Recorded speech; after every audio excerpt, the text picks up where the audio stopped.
नमस्कार दोस्तों।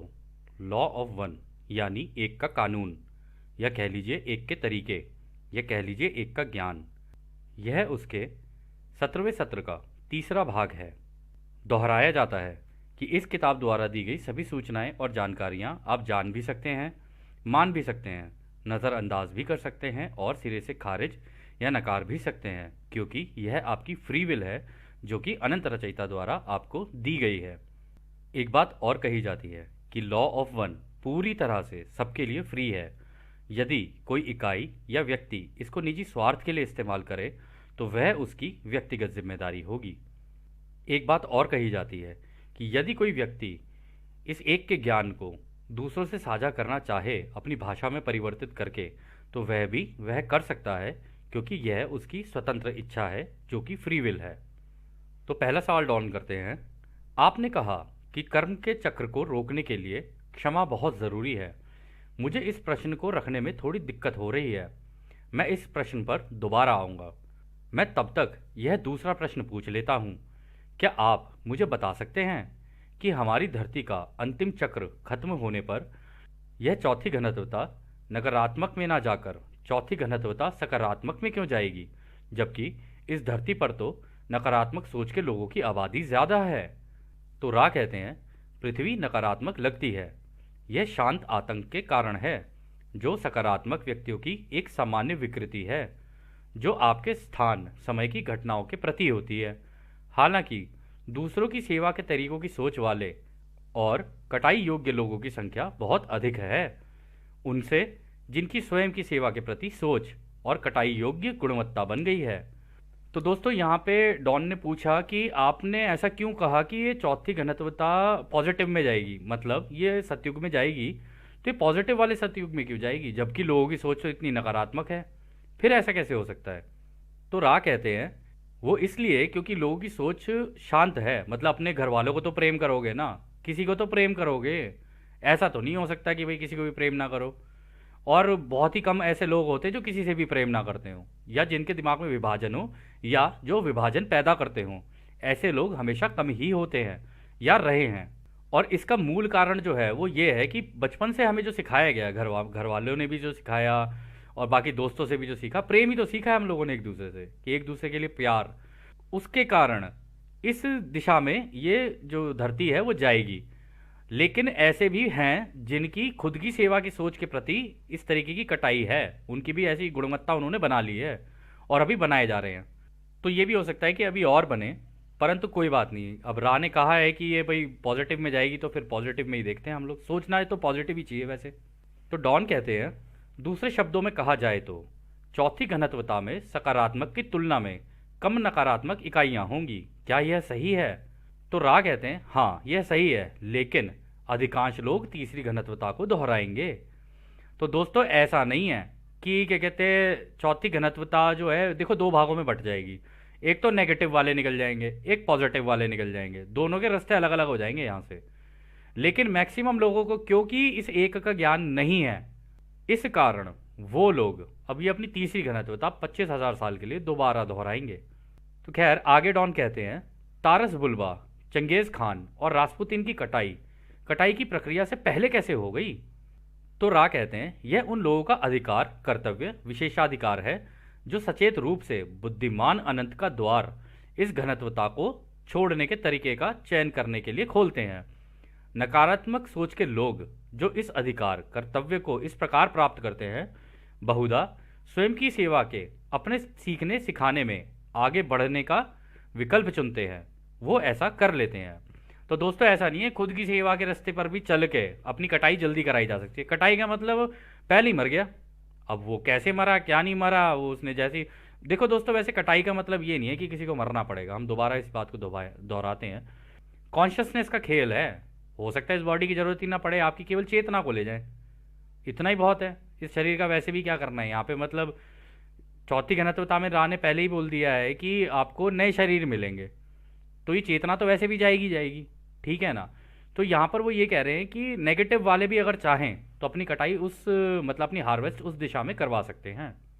तो अगला सवाल डॉन करते हैं, क्या यही वह कारण है जिसे हम सहज दहन यानी स्पॉन्टेनियस कंबस्शन कहते हैं? तो रा कहते हैं नहीं, यह गलत है।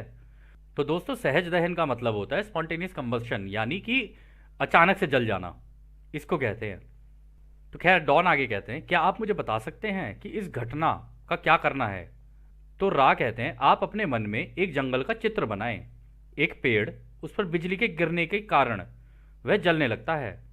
यह बिजली कहीं और नहीं गिरती और किसी और पेड़ को नहीं जलाती। उसी तरह कुछ अनियमित घटनाएं घटती हैं जिसका किसी इकाई से संबंध नहीं होता है, लेकिन यह खिड़की प्रसंग, विंडो फिनोमिनन होता है। तो दोस्तों यहाँ पर वो ये कह रहे हैं कि ये ऐसा नहीं है कि भाई अगर कोई पेड़ के ऊपर बिजली गिरेगी तो उसी के ऊपर ही तो गिरेगी। तो ये इस केस में ऐसा हो जाता है कि अगर उनकी प्रबल इच्छा हो अपनी नेगेटिव साइड में कटाई कराने की, तो चाहे तो मर के जा सकते हैं और अपनी इच्छा अनुसार मर के जा सकते हैं। तो उसकी वजह से खिड़की खुल जाती है, उस खिड़की से निकल के वो लोग जा सकते हैं। तो आगे डॉन कहते हैं, क्या यह सभी घटनाएं विशिष्ट रूप से समान हैं या वे केवल क्रम रहित रैंडम घटनाएं हैं? तो रा कहते हैं बाद वाला सही है। तो दोस्तों यहाँ पे वो कह रहे हैं कि क्या ये मतलब ऐसा है कि किसी प्लान तरीके से होता है या ये अपने आप ही घट जाता है? तो रा कह रहे हैं बाद वाला सही है, अपने आप ही घट जाता है, ये अपने शरीर को छोड़ के निकल जाते हैं। तो आगे डॉन कहते हैं, क्या मेरा मानना सही है कि कटाई 2011 में होगी या यह कुछ वर्षों से फैल जाएगी?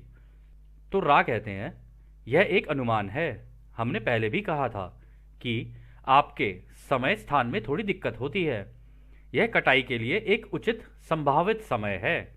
जो इस समय धरती पर शारीरिक रूप से नहीं है, उन्हें भी इस कटाई में शामिल किया जाएगा। तो दोस्तों यहाँ पे जो बात बोली है ना, ये काफ़ी महत्वपूर्ण बात है। यहाँ पे रा ने ये कहा है कि देखो, हमें तुम्हारे यहाँ का जो ये समय और स्थान है ना, उसके हिसाब से हमने एक संभावना के मतलब एक प्रोबेबिलिटी दी है कि हाँ ये 2011 में होगी। और आपको याद भी होगा 2011-2012 में हाहाकार मच गया था जी, दुनिया खत्म हो जाएगी, दुनिया खत्म हो जाएगी। लेकिन तब तक पूरा विभाजन हुआ नहीं था। विभाजन इसलिए नहीं हुआ था क्योंकि नकारात्मक सोच एकदम से नहीं बढ़ी थी और सकारात्मक सोच भी एक तरीके से नहीं बढ़ी थी। तो इस कारण हुआ क्या कि ये समय ना आगे हो गया। लेकिन रा ने ये भी कहा है इसी किताब के अंदर कि कुछ टेक्नोलॉजीज इस धरती के ऊपर ऐसी हैं जिससे इसको आगे धकेला जा सकता है, इस वक्त को। तो हो सकता है वो भी हो और हो सकता है ये भी हो। और दूसरी इंपॉर्टेंट चीज़ जो यहाँ पे रा ने कही है वो ये कही है कि इस कटाई में वो भी शामिल होंगे जो शारीरिक रूप से इस धरती पर नहीं है, यानी जो लोग मर के जा चुके हैं, मतलब मर चुके हैं और इसी हवा के अंदर हैं, अभी उनकी हीलिंग चल रही है, इन्हीं घनत्वताओं के अंदर है, एस्ट्रल प्लेन्स के अंदर है और उनकी हीलिंग चल रही है। तो भाई कटाई तो उनकी भी होगी ना, ऐसा तो नहीं है कि उनकी कटाई नहीं होगी, वो मर गए तो उनकी कटाई हो गई और जी बस वो चले गए, ऐसा नहीं है। उन आत्माओं को भी लेने आएंगे, ये केवल इंसानों को लेने नहीं, आत्माओं को लेने भी आएंगे। जितने मर गए इसमें वो भी जाएंगे साथ में, क्योंकि वो इस कटाई के लायक हो गए हैं और वो भी डिजर्व करते हैं इस सतयुग के अंदर जाने के लिए, तो उनको भी लेके जाएंगे।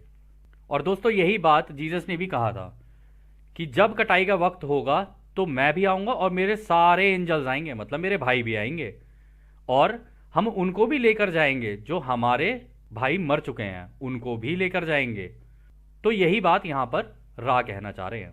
तो अगला सवाल डॉन करते हैं, तो फिर अगर कोई व्यक्ति दूसरों की सेवा का इच्छुक हो और वह इस तीसरी घनत्वता में उस रास्ते पर चलना और सीखना चाहे, तो दूसरों की सेवा के रास्ते का सबसे बेहतरीन तरीका और उतने ही अच्छे तरीके कौन से हैं?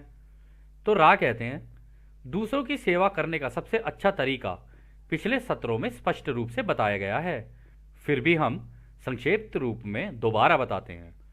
दूसरों की सेवा करने का सबसे अच्छा तरीका है निरंतर प्रयास करना, रचयिता के प्रेम को साझा करना, जैसा कि आपकी अंतरात्मा जानती है। इसमें स्वयं का ज्ञान और बिना किसी हिचकिचाहट के स्वयं को दूसरों की सहायता के लिए अपने मन, शरीर, आत्मा का दिल खोलने की क्षमता शामिल है। यदि हम आपके प्रश्न के आशय में बोलें तो तीसरी घनत्वता में किसी भी साधक के लिए दूसरों की सेवा करने का सबसे अच्छा तरीका उसके लिए अनूठा है, यानी सबके लिए अलग अलग है। इसका मतलब यह है कि किसी भी व्यक्ति को अपने भीतर अपने स्वयं के विवेक की बुद्धि की तलाश करनी चाहिए, जिससे वह दूसरों की सेवा कर सके। यह हर व्यक्ति के लिए अलग अलग होता है, कोई एक तरीका सर्वश्रेष्ठ नहीं है। इसका सामान्य कारण नहीं किया जा सकता, कुछ भी ज्ञात नहीं है। तो दोस्तों रा ने पहले ही बताया था, देखो तरीके कितने हैं। तरीके ये है कि भाई आप मेडिटेशन भी कर सकते हो और अपने आप को स्वयं का ज्ञान भी ले सकते हो, और विवेकतापूर्ण आपने जो स्वयं का ज्ञान लिया है उसको दूसरों से साझा कर सकते हो, ये भी एक तरीका है। दूसरा ये है आप इस एक के ज्ञान को लो, ये वाला जो एक का ज्ञान है इसको दूसरों से साझा कर लो और साथ में मेडिटेशन भी करते रहो। तो अगर आपने ये भी किया और वो भी किया तो एक डेडली कॉम्बिनेशन बन जाता है कि हाँ अब तो दूसरी घनत्वता में जाने के लिए, मतलब उस सतयुग में एंटर करने के लिए काम शुरू हो चुका है। लेकिन ये उस प्रत्येक व्यक्ति के ऊपर है कि वो इसे करेगा या नहीं करेगा। सेवा के और भी तरीके हैं, कोई भूखा है उसे खाना खिला दिया, कोई प्यासा है उसे पानी पिला दिया, लेकिन वो छोटे छोटे छोटे छोटे मौके होते हैं। और इसी किताब में रा ने कहा है कि यदि तुम मौके मांगने शुरू करोगे ना तो तुम्हें मौके मिलने शुरू हो जाएंगे, और तुम ध्यान अवस्था में जाके बस रचयिता से इतना बोलो, हे प्रभु हमें तुम मौके दे ताकि हम दूसरों की सेवा कर सकें।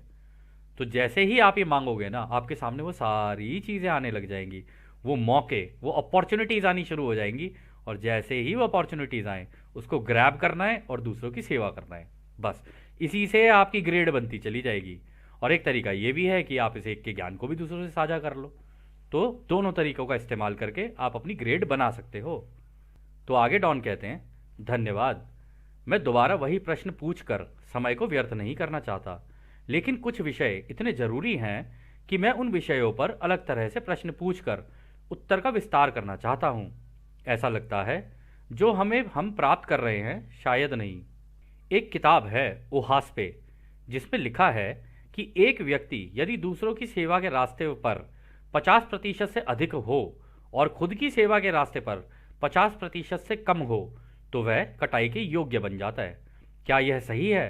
तो रा कहते हैं हाँ यह सही है। तो दोस्तों ये जो 50% अधिक और 50% से कम, इसको हम लोग और विस्तार में जानेंगे। पहले आगे चलते हैं, देखते हैं कि और क्या क्या तरीके इसके अंदर बताए गए हैं, फिर हम उसको एक चित्र के द्वारा समझने की कोशिश करेंगे।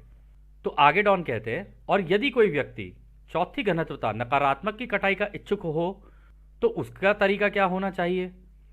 तो रा कहते हैं अगर कोई इकाई चौथी घनत्वता नकारात्मक का रास्ता चुनना चाहे तो उसे ग्रेड 5 की प्राप्त करनी होगी, मतलब 5% दूसरों की सेवा और 95% खुद की सेवा करनी होगी। नकारात्मक मार्ग पर कटाई लाभ प्राप्त करना काफी कठिन है और इसके लिए महान समर्पण की आवश्यकता होती है। तो दोस्तों यहां पर वो कह रहे हैं कि यदि किसी व्यक्ति को अपनी नेगेटिव साइड में अपनी हार्वेस्ट करानी है ना तो वो केवल 5% लोगों को ही अपनी सेवा देगा, 95% उनकी सारी चीजें खुद अपने कब्जे में ले लेगा। तो खैर आगे डॉन कहते हैं नकारात्मक मार्ग पर कटाई लाभ प्राप्त करना इतना मुश्किल क्यों है? तो रा कहते हैं यह एक के नियम की विकृति के कारण है जो इंगित करता है कि बुद्धिमान अनंत का प्रवेश द्वार एक सीधे और संकीर्ण पथ के अंत में है। दूसरों के कल्याण के लिए 51% समर्पण की ग्रेड प्राप्त करना उतना ही कठिन है जितना दूसरों के लिए 5% समर्पण की ग्रेड प्राप्त करना है। तो दोस्तों यहां पर राय ये कह रहे हैं कि देखो नकारात्मक का रास्ता भी उतना ही मुश्किल है कि भाई 95% अगर मान लो तुम्हें अपनी ग्रेड प्राप्त करनी है, ठीक है, तुम्हें जाना है उस ग्रेड के अंदर नेगेटिव वाली साइड में, तो तुम केवल मान लो अगर एक ग्रह को लेके चलते हैं, मान लो किसी एक ग्रह का उदाहरण लेके चलते हैं, तो केवल उसके 5% टॉप 5% को अपने पास रखोगे, बाकी जो 5% 95% है उनको आप अपनी कोई सेवाएं नहीं दोगे। धीरे धीरे उनको जो आपने सेवाएं दी हैं वो आप अपने पास ले लोगे, तब ही ये हो सकता है। 51% की ग्रेड प्राप्त करना उतना ही कठिन है, वो लोगों ने इसलिए कहा क्योंकि प्रत्येक व्यक्ति को कम से कम 51 लोगों की सेवा तो करनी ही पड़ेगी। ठीक है, 49% वो अपने लिए ये सोच सकता है कि हाँ यार 51% से ज्यादा नहीं कर पाऊंगा। ठीक है, तो जो लोग अभी यूट्यूब पे अपने अपने चैनल्स बना रहे हैं या दूसरों से साझा कर रहे हैं या जो भी कर रहे हैं, अगर उन्होंने 51 का आंकड़ा क्रॉस कर दिया तो उनकी ग्रेड बन जाएगी। ये इसी तरीके से काम करता है। ठीक है, और लेकिन काम करते वक्त इस चीज का ध्यान रखना है कि बिना किसी भेदभाव के काम किया जाए और सच्ची निष्ठा और ईमानदारी से काम किया जाए। ये नहीं कि इसके बदले मुझे पैसे मिल जाए, इसके बदले मुझे ये मिल जाए, इसके बदले मुझे वो मिल जाए। मतलब आप सोच सकते हो 49% तो आप सोच सकते हो ना भाई, रचयिता है, रचयिता के बनाए हुए तरीके हैं। अगर आप पूरे ही झुक गए उस साइड के अंदर तो आप हो सकता है कि ऐसे रास्ते पर निकल जाओ कि भाई मर ही जाओ। लेकिन रचयिता ने कहा है अरे बेटा अपना ध्यान भी तो रख, 49% तो अपने लिए भी सोच, 49% अपने लिए भी सोच और 51% दूसरों के लिए कर। तब तेरी ग्रेड बन जाएगी, तो सतयुग में एंटर कर लेगा, मतलब आध्यात्मिक वाले सतयुग में। तो आगे डॉन कहते हैं, ठीक है, अगर किसी इकाई की चौथी घनत्वता में मान लीजिए दूसरों के लिए 51% और स्वयं के लिए 49% की ग्रेड के साथ कटाई होती है, तो वह चौथी घनत्वता के किस स्तर पर जाएगी? मैं मान रहा हूं कि चौथी घनत्वता के विभिन्न स्तर हैं। तो रा कहते हैं, यह सही है, प्रत्येक इकाई उस उप घनत्वता में प्रवेश करती है जो उस इकाई की समझ के अनुसार कांपती है। तो दोस्तों, जिसका जितना ज्ञान होगा ना, ठीक है, जिसने जितना ज्ञान की प्राप्ति की है, उसके हिसाब से जब वो एंटर करेगा ना, उसके हिसाब से उसकी सब डेंसिटी यानी कंपनता के अंदर जो कंपनता है उसके हिसाब से उसको वो जगह मिल जाएगी। वो चाहे कोई भी हो सकती है, वो हो सकता है वहां पे जाके शारीरिक रूप ले ले, हो सकता है कोई और रूप ले ले, हो सकता है एक जीता जागता पेड़ बन जाए, हो सकता है एक जीता जागता जानवर बन जाए, कुछ भी बन सकता है। वो जैसी उसकी सोच होगी ना, वैसा वो वहां जाके बनेगा। तो दोस्तों, ये जो कटाई का जैसे उन्होंने बोला 51% और 49% और 95% और 5%, इसको समझने के लिए हम लोगों ने एक पिरामिड बनाया और इस पिरामिड के हिसाब से हम आपको बताते हैं। तो अब यहाँ पे क्या होगा कि मान लो अब तीसरी घनत्वता में है, ठीक है, किसी और ग्रह पे लगा के देख लो, किसी भी ग्रह पे लगा के देखते हैं इसको हम। तो फ्री विल तो सबके पास है, रचयिता ने सबको फ्री विल दी है। यहाँ पे उन्होंने कहा है कि ये वाले जो होते हैं आज़ादी का उल्लंघन करेंगे, सर्विस टू सेल्फ वाले, वो इसीलिए क्योंकि उन्होंने कहा था क्योंकि जो ओरियन समूह के साथ होते हैं वो दूसरों की आज़ादी का उल्लंघन करेंगे, करते हैं वो, ठीक है। और ये जो हैं इनको दूसरों की आज़ादी का उल्लंघन नहीं करना है, उसका पालन करके चलना है कि आप किसी को ये नहीं कह सकते कि तू ऐसा कर और ऐसा ना कर। आप पूछ सकते हो, मांग सकते हो, और जब वो पूछे और मांगे तो उसे दे सकते हो। ये तरीका है इसका करने का। तो इसमें क्या होता है, इसमें बताया कि दूसरों की सेवा का रास्ता ये उल्टी साइड में हम लोगों ने रखा, खुद की सेवा का ये जो रास्ता है हमने इस साइड में रखा। और जो लोग, उन्होंने कहा कि मैक्सिमम लोग, ज़्यादातर लोग तो रिपीट करेंगे, तो इस बीच में हम लोगों ने रिपीटर्स रख दिए, यानी 25,000 साल की साइकिल ये रिपीट कर जाएंगे जिन लोगों ने चुनाव नहीं किया और उस रास्ते का चुनाव करके उस रास्ते पर काम नहीं किया, ठीक है। ऊपर लगी है आज़ादी की लॉ। इस गेम का नाम है द हार्वेस्ट। इसको हम तीसरी घनत्वता का मायाजाल का खेल कहते हैं। और इसके अंदर एक चीज़ और है, जो अगली घनत्वता है ना, वो प्रत्येक व्यक्ति के लिए 1 करोड़ साल की है, एक साइकिल। जैसे इस बार हमारी घनत्वता का उन्होंने बताया कि 25,000 साल की 3 साइकिल होती हैं, यानी 3 युग होते हैं। वहां पे 1-1 करोड़ साल का एक युग होगा। तो 1 करोड़ साल का एक, फिर दूसरा 1 करोड़ साल का, फिर तीसरा 1 करोड़ साल का, ऐसे करके यहां पर चलेगा। और सेम यहां पर भी लागू है, दोनों के लिए लागू है ये, ठीक है, परंतु दोनों के रास्ते अलग अलग हैं। तो यदि अभी इसी किसी एक ग्रह पे लगाया जाए, अगर किसी को अपनी ग्रेड बनानी है, तो 5% केवल अपने होने चाहिए, बाकियों की कोई चिंता नहीं है।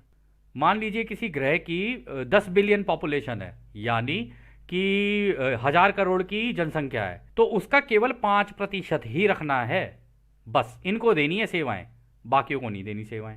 अगर इस दिशा में लेके जाना है किसी ग्रह को, और किसी को यहां करना है, तो उसको 51% करना पड़ेगा ताकि ग्रह इस दिशा में जाए। तो जिस दिशा में जाएगा ग्रह वैसा हो जाएगा। उन्होंने कहा या तो ये नेगेटिवली मैग्नेटाइज हो जाएगा या ये पॉजिटिवली मैग्नेटाइज हो जाएगा, लेकिन रा ने अभी क्लियर कर दिया है कि ये जाएगी पॉजिटिव में ही, क्योंकि लोगों की जो सोच स्टार्टिंग से, शुरुआत से रही है ना, और अभी का भी वक्त ऐसा है कि यदि कुछ लोग इस दिशा के अंदर, यदि अगर लोग इस दिशा के अंदर घुस जाएं और इस दिशा में निकल जाएं, तो वो चाहें तो इस ग्रह की पूरी दिशा बदल सकते हैं। और ऐसा नहीं है कि कोई हम ही लोग कर रहे हो, ये इस धरती पे बहुत लोग कर रहे हैं, बहुत लोग अलग अलग तरीके से दूसरों की सेवा कर रहे हैं, सबके अपने अपने तरीके हैं। और जो अब जा रहे हैं, जैसे रा ने कहा था कि ग्रह खाली होगा, अब जो जा रहे हैं वो 25,000 साल की साइकिल दोबारा रिपीट करेंगे इसी तीसरी घनत्वता की किसी और ग्रह पे, मतलब इसी इंसानी रूप में, या हो सकता है कि वहां का जैसा रूप उन्हें मिले उस रूप में करेंगे, अदरवाइज नहीं हो सकता ये, अदरवाइज और कोई तरीका नहीं है। तो ये क्लियर हो गया होगा आपको कि अगर किसी को अपनी कटाई करानी है इस साइड में, तो 51% होना चाहिए। मतलब 51, अब आप ऐसे भी ले सकते हो कि 51 लोगों की सेवा कर दी, लेकिन वो 51 लोगों की सेवा ऐसे नहीं होती कि आप जाके किसी एक 51 लोगों की सेवा करोगे, नहीं, ऐसे नहीं। आपने एक की कर दी, उसने दूसरे की कर दी, उसने तीसरे की कर दी, उसने चौथे की कर दी, तो लॉ ऑफ स्क्वायर्स लगती चली जाती है फिर। और लॉ ऑफ स्क्वायर्स क्योंकि रचयिता की बनाई हुई है, यहाँ की भी लॉ ऑफ स्क्वायर्स है, यहाँ की अलग है, लेकिन ये जो रचयिता की लगाई हुई है ना, एक ने दूसरे को दिया, दूसरे ने तीसरे को दिया, तीसरे ने चौथे को दिया, ऐसे करके सेवा अगर करते चले गए तो सबकी ग्रेड बनती चली जाएगी और सब इसी दिशा में निकल जाएंगे। परंतु ये प्रत्येक व्यक्ति की अपनी इच्छा के अनुसार है कि वो इसकी इस दिशा में अपना कर्म करता है या नहीं करता है। तो खैर दोस्तों, अब इस सत्र को हम लोग यहीं समाप्त करते हैं, क्योंकि यह सत्र भी काफ़ी लंबा है और अभी आगे हम लोग कंटिन्यू करेंगे।